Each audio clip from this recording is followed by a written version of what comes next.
Trying to figure out. Oh, okay, here we go. All right. And we're live. Good morning, beautiful people. We have an illustrious guest today. Of course, we do weekly chats on NFT news and what's going on in the world of digital crypto. Ira's not here today. She is on some traveling business right now, but she is still doing technical support for us. So she'll miss out on this chat, but definitely excited to get going on this week's chat. So we have Kamora Herrington, visionary and founder of Kamora's Cultural Corner. Now, this is a physical space along as a metaphoric space for a community in which she defines, which I absolutely love her definition of it. And before I kind of get more into it, I just want to introduce her. I want her to speak briefly on Kamora's Cultural Corner and how it came about. Kamora, good morning. Good morning. How are you? I'm doing well. Thank you for joining us. Great. So let's see. So introduce myself. How do I introduce myself? Right now, I'm the mother of Joseph and Isaiah. So mother of a 31-year-old and mother of a 9-year-old, and founder and visionary of Kamora's Cultural Corner that came about because it was supposed to come about, right? Um, And this morning, so know that as I'm saying this, it's what, 8:30 in the morning. I had a beautiful long conversation with Mama Nandi. And if you're a Hartford person, if you're in Connecticut and you don't know who Mama Nandi is, be embarrassed, go look her up and go find out who Mama Nandi is. Um, but she was the founder and director of Sankofa, which was a dance collective here in Hartford. And that came about in the mid 80s. I'm a child of Hartford. I'm a child of the Artist Collective. So we grew up at the feet of Liako Thompson with this understanding that as melanated people, our job as part of this diaspora was to step into this world of Afrocentricity and try to step outside of this ugly world that we're all kind of stuck in right here, right? Um, so grew up in that and got to a place in my adult life where I personally realized, and I personally came to the belief that so much of the ways that we do things, and I care about human beings helping human beings, right? I care about the human condition and how we show up for each other and with each other. And I was seeing that the ways that we were supposed to show up for each other, meaning the ways that this Eurocentric paradigm tell us to show up for each other, really weren't creating the soul connections that we need. And a place where that came abundantly clear for me. So my last job, so the last job where I collected a paycheck from an agency, I worked for an agency called True Colors, and I ran a mentoring program for queer youth in out-of-home care. So foster kids, primarily Black and brown, all gay, trans, queer in some way, shape, or form. And my job was to connect them with human beings in the community through a mentoring program who could help them go through that icky piece of adolescence and make it out into the world to be like these beautiful, successful, autonomous human beings. And it's a great lofty goal, sounded awesome. And all of the rules that were set in place, because of course we have to, right? You know, because city stuff, state stuff, federal stuff, all of the rules set in place stood between authentic, beautiful connections and humanity, right? And one place, like I remember there was a Saturday and it was ridiculous, but it was a Saturday and I was working on a United Way report. And I realized that the word love was falling into my report, right? Because how do you work with human beings and not love them? Mm. You have a successful relationship with another human being and love is not a part of that. You know, so I'm supposed to be here to guide you through this rocky, scary, tumultuous part of your life into another piece. And somehow we're supposed to establish trust, but there's no love. And so as I'm looking at this, and then my boss just kind of walked by my office and just kind of laughed and threw out, you know, one of those sarcastic professional things like, ha ha ha, there you go, loving those kids again. What the fuck? Mm. I really work somewhere where my love of the children who I serve is ridiculed and seen as a joke and understood across the board that only a weak person Mm. would infuse love in their work, right? Mm. So was Right? that an epiphany moment for you when that That happened? was, yeah, that was the final, you gotta be fucking kidding me, That right? was the final. You got to be fucking kidding me. That was it. There are many of the other little ones up Right. until, you know, But like it builds up, and then that one was the tipping. Yeah, that yeah. was it. Right. Yeah. So that's where Kamora's Culture Corner was birthed. Yep.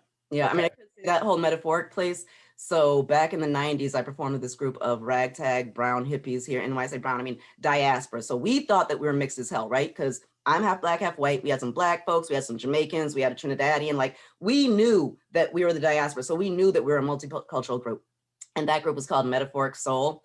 And it was interesting when we realized that people just knew that we were just a bunch of black folks. Like, dude, but we're the diaspora. There's so many different cultures and ways of being. Right. We're black. Right. Right. To that world that you're speaking of, that we kind of live in, where it's just it's black and white. There's no nuances. There's no culture, humility in there, which is what you really stand for. And so I really want people to understand why you're here. And I want to set it up because Black Tech Futures Media is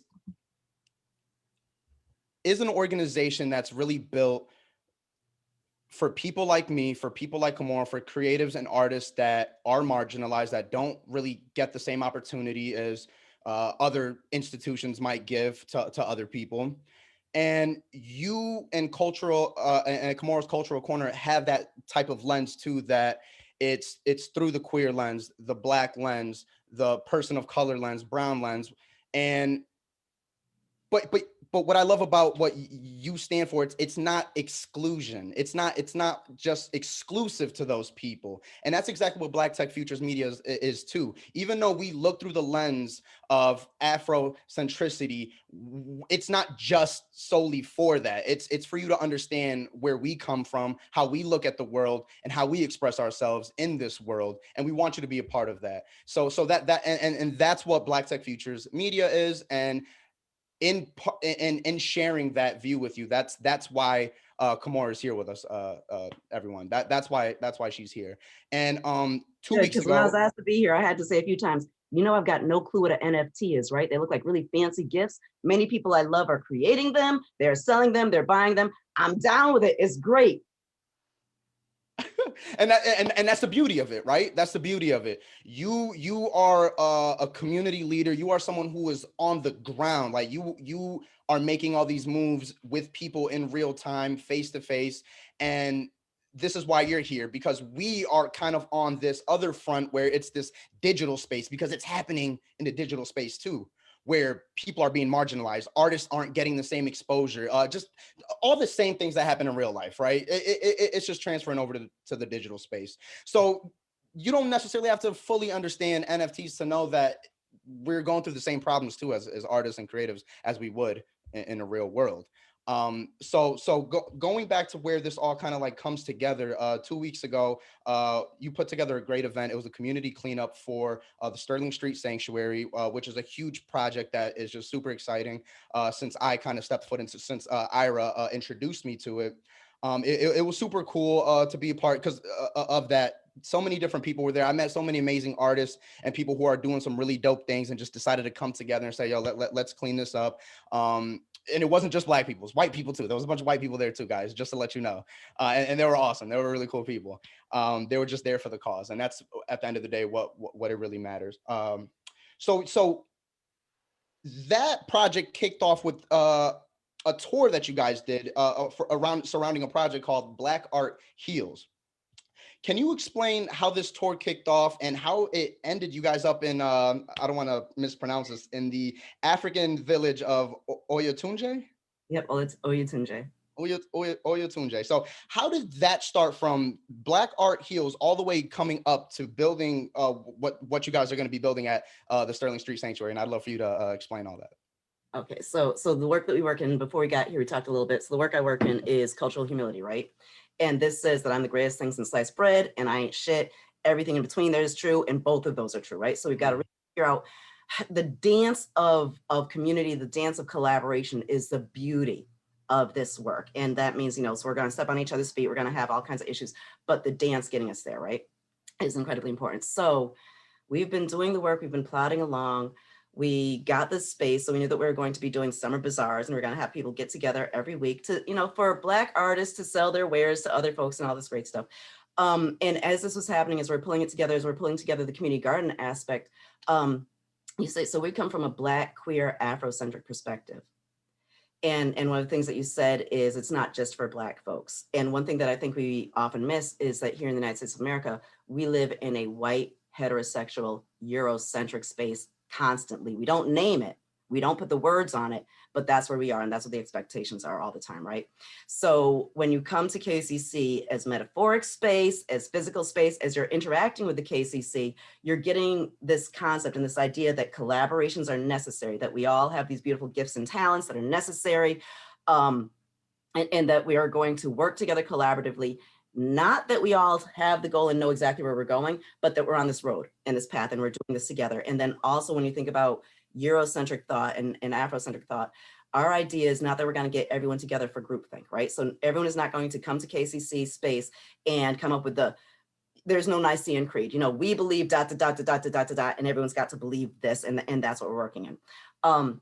So I'm realizing that I'm creating this different space and this different way of doing things, and people are coming and thinking it's wonderful. And as much as I love people thinking that I'm great, I'm realizing that I'm regurgitating and sharing thoughts, ideas, and concepts that I've grown up with, right? And so I've out some, I've worked with other people on, but really, there's not a ridiculous, amazing uniqueness to what I'm doing. And if we can get out and meet other people who are doing the same types of things, I can bring this information back, right? And so the tour in many ways was me creating a place to actually have to step into that place of cultural humility, which is, it's kind of cool to be a community leader in Hartford. It's kind of cool to have people say that you're kind of great, but do you know how many people who are even more amazing and great up and down the Eastern Seaboard? You know, let's not even get to the center of the country because we didn't do that yet. But do you know how much greatness is out there? And Oyutunji Village exists. So as I am trying to share this idea of what Afrocentricity is, I'm falling back on my roots, which is South Carolina. They are there, they are there, they are there, they are living it all day, every day. I'm figuring out how to infuse it here, but they're doing it every day. And George Floyd happened, and people immediately decided that they needed to do a thing. And so engagements, the cultural humility engagements started coming in. So I started making money.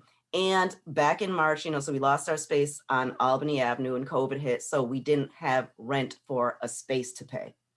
So money was stacking. And this is incredibly important because that was my money, right?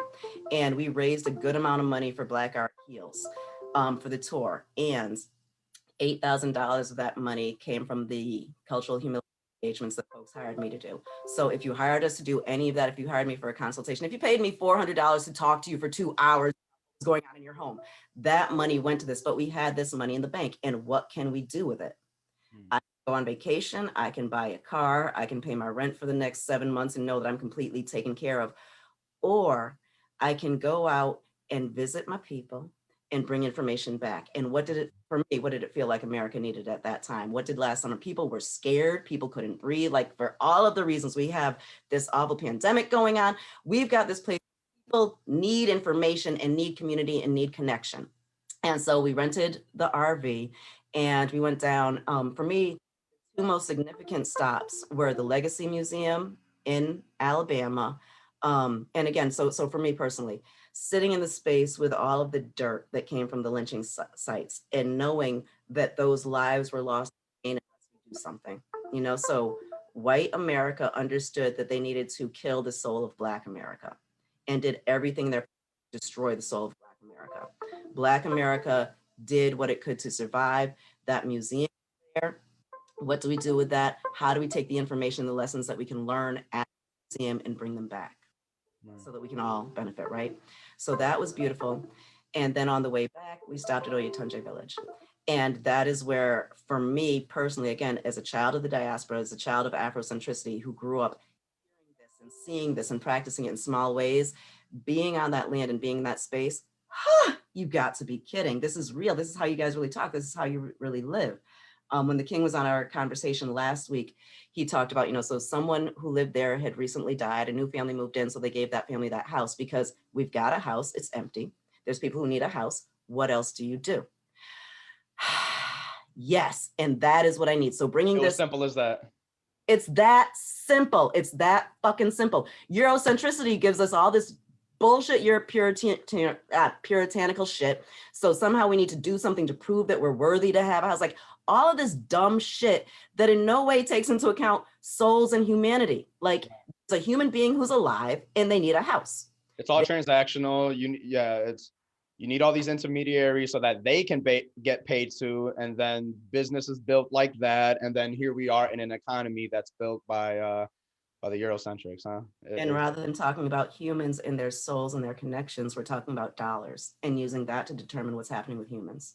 And So, that's yeah, no, and so, but that's why you're here, and that's why you're doing this important work. And so, how does it lead back to you bringing that experience back up to Hartford, North End of Hartford? let's see. Well, the videos are out there a little bit, so the videos are happening. But right here, this is what's about to happen. So we're down there at Oyutunji Village and we do our tour and we have our conversation. And again, like when Ephraim ends up really editing that and putting that out, there are going to be so many beautiful videos from just this one stop, right?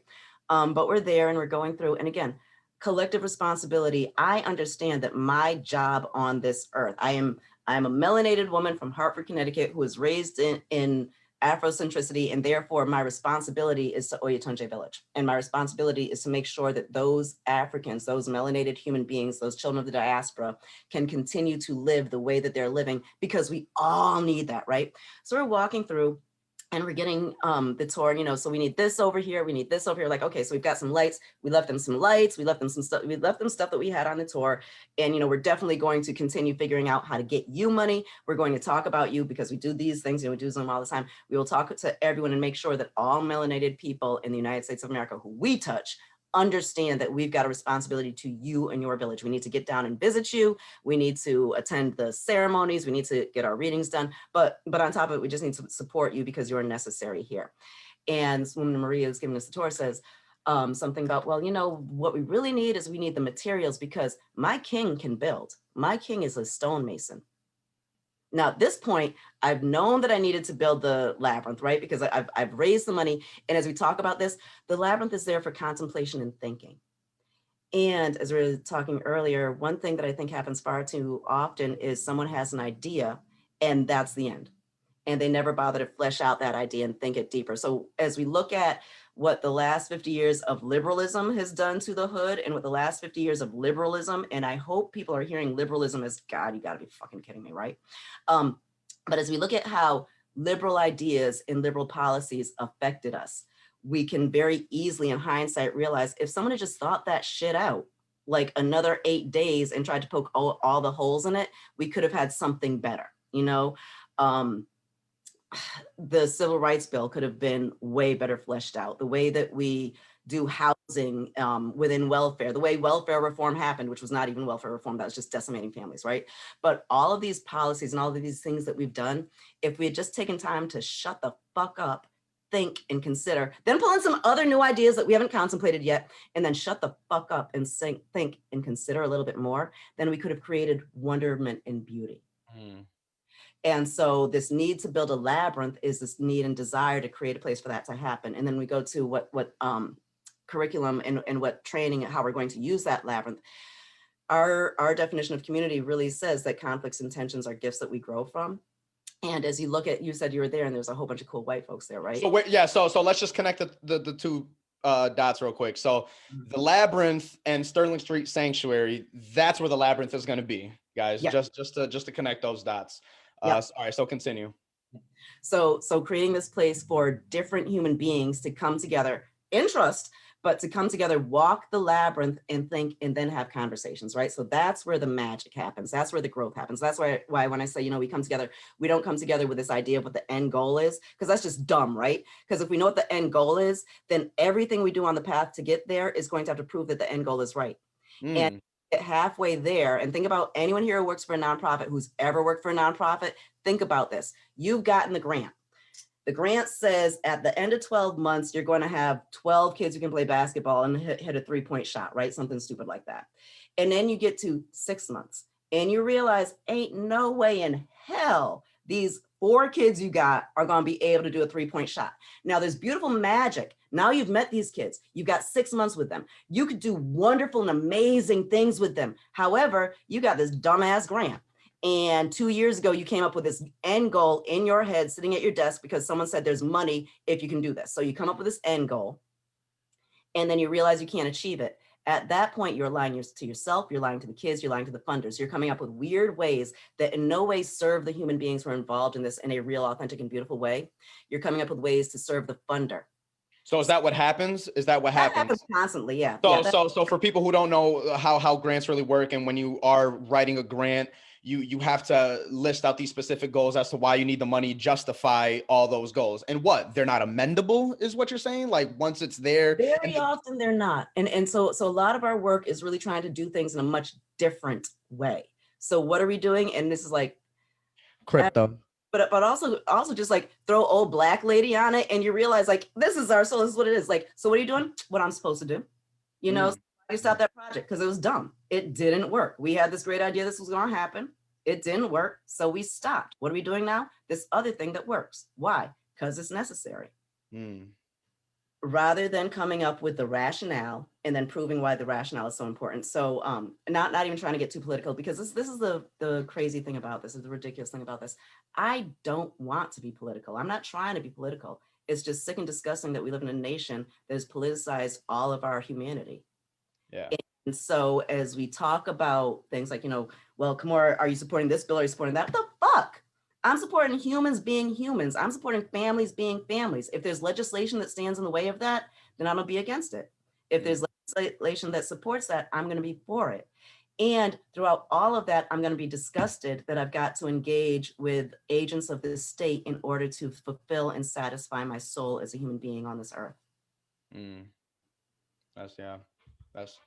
And that's a tough battle, right? Just as humans in general, just living in this world where there needs to be some sort of order, but then it's like, all right, what's too much order to the point where our souls are like compromised? And think about what order looks like, how it's supposed to look. So there's an understanding that we are such disgusting rogue animals that without an authority over us, telling us what we can and can't do, we're just out there murdering and stealing and doing all kinds of shit. As opposed to, why don't we step back, remove the barriers, and allow humanity to be humanity? I really, and we're hurt, right? We are traumatized, we are hurt. There's someone who recently, at that agency that I used to work at, we had a free closet. And that free closet was free for absolutely everyone. And everyone was supposed to, not encouraged to, but everyone was supposed to get stuff out of that closet. And we were talking about it recently, and there was a person who'd been a young person while that was happening, and said, oh my God, I stole so much out of that closet. At which point I rolled my eyes, laughed, and said, how the fuck did you steal anything out of the free closet? But when the society that you live in does all of the shit that this society does to you, then as a small, poor Black kid from Hartford, you might feel as if stealing gives you power. You might feel and understand and know that the only way to get your needs met is to steal. Now there's overt stealing, going in and just taking it and doing this. And then there's the other stealing, which again, I'm going to go back to lying to the funders, playing profit poverty game, showing space and saying, I'm at risk. So allowing them to dictate your soul. I am a wonderful, like, what did I say? I'm the greatest thing since sliced bread. I ain't shit. That's the exact same truth for my son. However, in Hartford, as we're trying to go get our needs met, my child's an at-risk youth. However, if I go to some of the other places that have decided to amend the language, my child is an opportunity youth, which is playing with language and doesn't say anything. If I was at risk 10 years ago, someone saying I'm an opportunity youth, well, that sounds like a whole lot of enslavement to me. That sounds like the oppressor has figured out, you know, so what is it? Stan McCauley is a wonderful community leader in Hartford, and he said something that sticks with me, which is, we don't need to pick the cotton if we are the cotton. And so you take this thing of, you know, so we're at-risk youth, and oh, that sounds so bad because it's deficit based. You know, we're still saying minority, which is some bullshit, right? But we're not that, we're opportunity youth. Okay, you can say that however it is that you want to, but if I'm reading something from a funder, and definitely from a funder who's from out of state, who is coming in programs, then I understand that this opportunity that I am is an opportunity for you to make money, not an opportunity to grow me, not an opportunity to grow me in my community. Because what do these programs do? They come in and tell our children that you can be someone and get out of Hartford. You can be amazing and go away. Oh my God, Hartford is too small for you. Go be amazing. What the fuck are you doing to my community? Why are you telling people that the only way to be successful is to get the fuck out of here? Oh, wow. You'll always be opportunity youth. And the vultures will always be able to come in and suck from us if we continue to sit in a lack-minded place of telling our children, you can be something, get the fuck out of here. Wow. Kamora, this has been like an absolutely wonderful conversation. Like I said before the show even started, I can't wait to have more conversations with you, because even before the show started, we were kind of having an intense conversation about some really cool things and ideas. But this is, again, just to kind of bring it back, this is the concept of decentralized financing and an example of what real life looks like when you're trying to get money, when you're trying to get funding, and all the bullshit hoops that you have to go through just to do what you want to do. And then even have to, and then not you specifically, but even with some people who want grants, they even have to play with the language just to get what they want. And it's sad, it's terrible. And guys, you need to understand this conversation and how important it is, because this is what happens in real life right now with these types of institutions who have these funds. Whereas this new world of decentralized finance, it's what's the project and what people, because it's people, not institutions and organizations, that will put the money for this project. It's governance by the people. That's decentralization at its finest. It's giving people power to decide, not institutions, not intermediaries. This is why we're in this space. This is why we're starting with NFTs. This is why we're linking with the digital creatives and people like Kamora, so that everyone can understand the true meaning as to what freedom is, what ownership is, what having your own stuff and being your own person truly means. Kamora, thank you so much for being with us here. I know NFT is not your realm, but again, it's just a connection of what you're doing in the community. It's the same thing. It's inextricably linked to what we're doing here at Black Tech Futures Media. Before we leave, can you tell us what's about to happen this weekend? I know that you got something fun going on, and I can't wait to be a part of it. I'm going to be down there. Yo, Tell us. I don't even know. So I started planning this morning, or no, we started planning it a couple days ago, but again, all of the moving pieces have to come together. So the king, the Oba from Oyutunji Village, and his work crew is coming up, and they are like folks who've studied the Great Migration. This is the fun part, right? So they're leaving Georgia, they're doing something else. So they're leaving Georgia at 8 p.m. on Saturday night, and they're driving through, and then they're going to be in Connecticut at 8 a.m. on Sunday. And we are going to get them comfortable, give them all kinds of wonderful things. They are not going to want for a daggone thing while they're here. And then we're going to get over to the lands about 2 o'clock, and we're going to have a welcoming ceremony, and we're going to have a libation. So Mama Nandi is pulling together amazing African drummers and African dancers, and they're going to show up on the land. We're going to do a welcoming ceremony. It's going to be wonderful.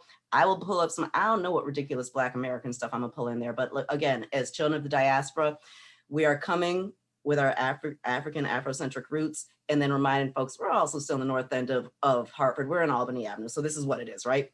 Yeah. Ceremony is going to happen, and then when that ceremony is over, after we've blessed the land, after everyone's gotten there and enjoyed this space, they're building it. So 2 weeks from now, we're going to have the labyrinth. It will be there, and people will be able to come out and do these beautiful, quiet walks of contemplation. And one of the things I'm hoping is going to happen. So Sunday, folks will be here to meet folks from Oyutunji Village. And again, that truth through lies that, I've done a wonderful job of playing Legua games, but the Oba will be here. His wife will be here. His crew will be here. And that will be a chance. So what is that tour for? That tour was for us to go out and meet beautiful human beings and bring them back. My family, we're an arts family. My son is a jazz musician. This is what we do. I like to say that we're of the minstrel class. And when I say that, please have conversations with me about that, because I say that and honor my ancestors beautifully. We are of the minstrel class, and our job is to bring beauty and bring truth through the arts. So Sunday, we're going to be coming and doing that. The Oba and his crew will be there. Come meet with them, connect with them, ask questions. This is what we're doing. This is community building. And there's going to be like the connection between the Sterling Street Labyrinth and the KCC and the Oba and Oyutunji Village in South Carolina. This is the beginning of this. But what is our role? What is our role as children of the diaspora? I know that one of my main jobs is to connect us past those boat stops. I constantly say we are separated by our boat stops. So this is African Americans who don't like Jamaicans, who don't like Trinidadians, who don't like Haitians, who don't like Cubans, who don't like Dominicans, who don't like all that good shit. get over that shit, right? Because that was just the oppressor dropping us in different places, figuring out how to fuck us up in different ways. And our job is to come together in beauty and love and build. Oh, that's beautiful. That's beautiful. And we'll be sure to put that address up for the event at the Sterling Street Sanctuary for that welcoming ceremony. It's going to be super fun. I can't wait to be there and be a part of it. The energy already at the community cleanup was fun. So I can only imagine what this is going to be like. I'm man, we are going to turn up. It's going to be fun. It's going to be fun. Guys, thank you so much. Thank you so much for tuning in. This has been another week of weekly chats. Black Tech Futures Media. Make sure you guys check out www.nftcreativetraders.com to find out all the current news and updates on everything NFT. You guys have a great day and do something special.